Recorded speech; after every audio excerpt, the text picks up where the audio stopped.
Hello, I'm Dr. Chad Hawk with Dr. Steve Hoffman, and we're here with Mastery Minutes. Steve, how are you today? Doing great, Chad, and yourself?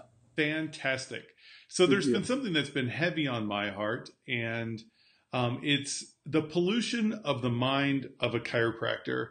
I've been Ugh, writing an article about it, and it's something that's taken place over many years, but in our hearts and in our minds, I think it's nearing a peak, or at least I hope so.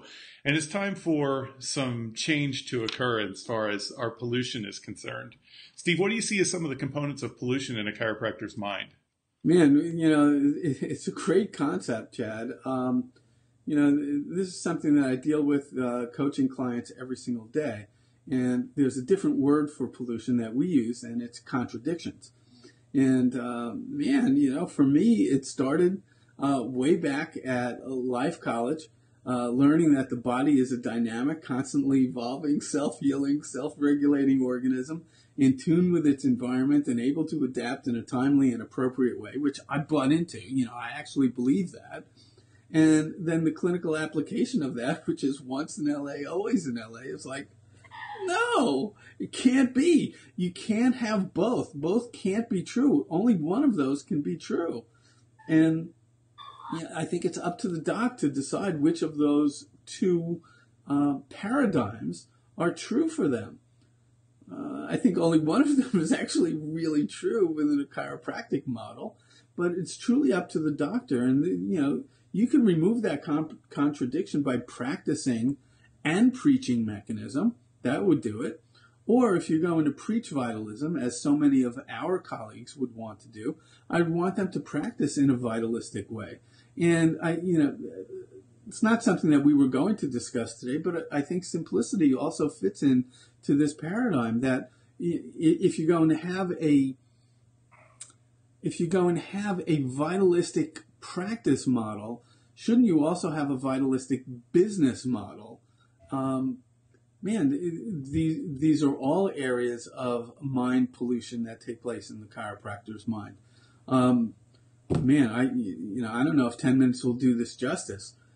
The notion that, I want to adjust as many people as I can drives me nuts. That's a goal that no one can ever reach. That's mind. I can't say it, but it's mind pollution. I like your word. Yeah. It's a goal you can never reach. Why would you reach for that goal? I would want to set you up to succeed rather than set you up to fail. Exactly. To adjust hundreds or thousands of people, God bless you if you can do that. As long as you do it without sacrificing the things and the people that you love the most in the process, which I've seen over and over and over again. So, I could go on, but I know you have ideas about this too, right? Well, mind pollution, I think, is something that has crept into the chiropractor psyche over the course of many years.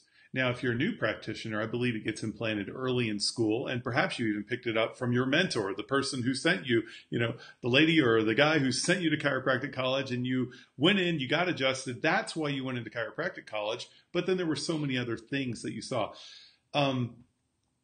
The procedures that we have in chiropractic offices today, I think, are very polluted. I think they're polluted on multiple levels. At one point in time, the genesis for those procedures may have had a good meaning behind them, but perhaps they were never applied to appropriate business principles or chiropractic principles. And that's something that has to change. And it's the type of pollution that's insidious because it's there and it's been there for a long time, and it's so ingrained in you, you don't even notice it anymore. Yeah. I think it's part of technique. I think it's a huge part when it comes to how you communicate what you do. I think that a lot of chiropractors, and I mean this in love, I truly do, are incredibly lost right now. And I don't mean that they don't know who they are. I think they are completely lost about every component of their life, not just who they are or not just chiropractic. They're so scattered and so thin, they've got to bring it back together. And I'm just going to say it, Steve, people need to sign up for Simplicity, period. They need to be there. It's transformative. It's going to be amazing. It's limited 16 chiropractors and up to 16 staff. That's it. It's so much one-on-one attention. Nothing ever like it before. Yeah, without a clear vision, all you're going to wind up with is what we've got, and that's confusion. Exactly. And the confusion is rife throughout the profession. Yeah. Well, Chad, I think we've started on a particular role here. I think if people are more interested in simplicity or in mind pollution or in contradictions, to contact us via email, post a question or an issue on chiropractic mastery, do something so that we can more specifically direct our communications in a way that would benefit all of you.